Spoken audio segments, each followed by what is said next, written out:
This year, KARK is celebrating 70 years of being on air as a television station, and we've been looking back and talking with some of the people, or you or your parents, invited into your homes each evening on KARK. Tonight, someone who helped shape the face of TV news in Arkansas.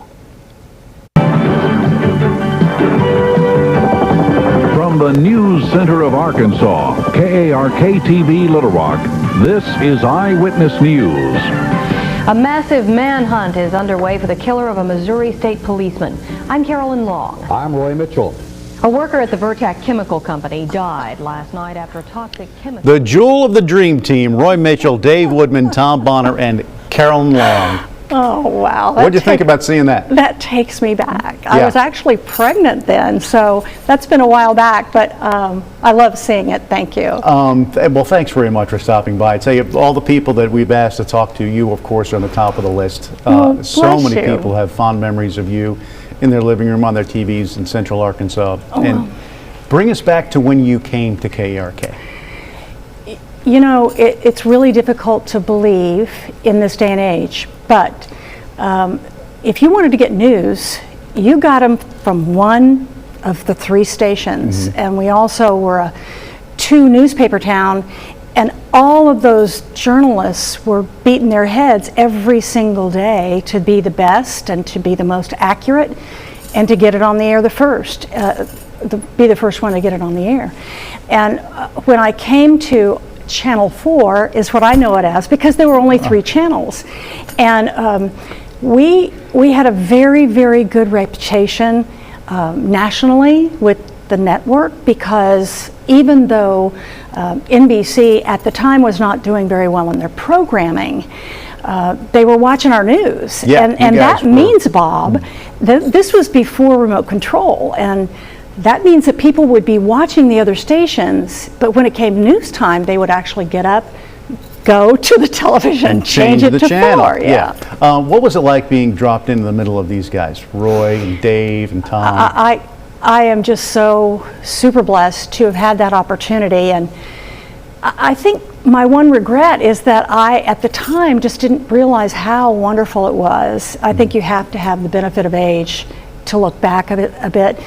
And they were very kind to me, and I learned a lot from each and every one of them. I was just very blessed. You came in the late 70s, early 80s, and there have, throughout the years, always been women in the newsroom, one capacity or another, but you came at a time when the role was really being evolved and redefined into, you know, hard-boiled or very savvy newswomen, and you had to play with the boys, and sometimes beat the boys and get along.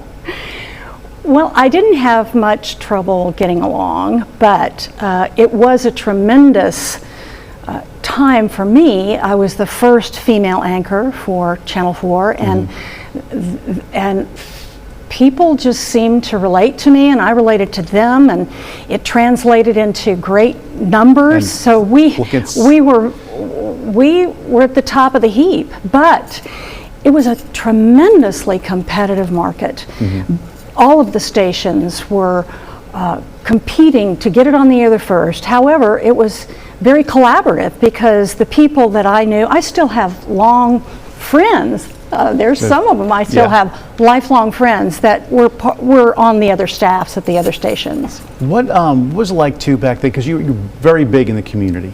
You were part of Wednesday's Child, which we still do tonight, and that was a big part, getting out and being with the viewers. It wasn't just every night at 5 and 6 or whenever. It was out there, involved.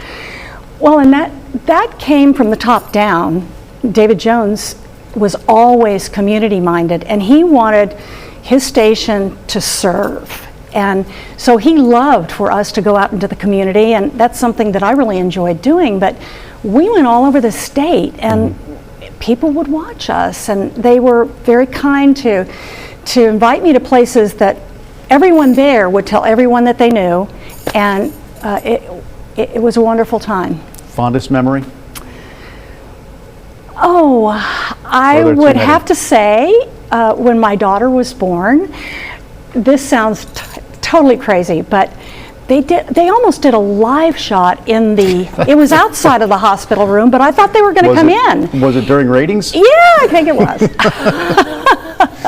That's probably one of, but there were many, many of them, Bob. And you know, we did lay a foundation. There were a lot of firsts during the 80s. We were the first one to use a helicopter. We were the first ones, to my knowledge, to have the first microwave truck. And so that opened up all of these opportunities for us to go live and to report anywhere we wanted to. The 5 o'clock news, that's what I was hired from. I came from a very small market. And when I got here, I had no idea how good and the quality of the news gathering was between these 3 stations. And I love it. And you know, we did kind of build a foundation, but I appreciate the fact that you folks are continuing to have integrity and you're respected in the community, and that's what means a lot. Well, your legacy is still very much alive and well in the halls of Channel 4 News, without a doubt. Carolyn, thank you so much for stopping by. Oh, it was my blessing. Thanks to everybody, and wish you the very best, Bob. God bless you. You bet, Carolyn. Thanks very much. We're back right after this.